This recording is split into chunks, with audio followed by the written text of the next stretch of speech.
तर जय आदिवासी पब्लिक, कसे काय सगळे. तर मग आज नाही का आपल्याला बांधायची होती चवळी. तर मग नाही का चवळीत येऊन पोहोचलो होतो. मस्त चवळी तर एकदम टवकार दिसत होती आपली. चवळीने तर पार वैयल बिल सोडून दिले होते नाही का.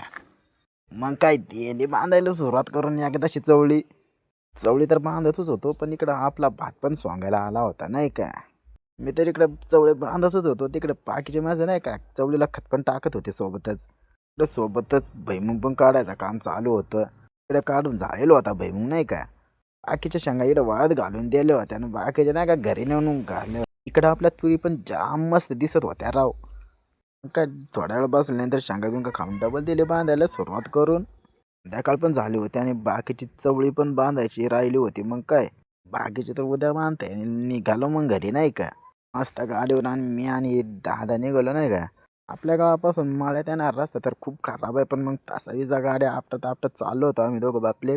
घरी आल्यानंतर आपल्याला थोडीशी भूक पण लागली होती. मग काय भत्ता घेतला खाऊन. आता खाऊन झाल्यानंतर आपल्याला चहा पण प्यायचा होता, त्याच्यामुळे मग चहा पण घेतला पिऊन नाही का.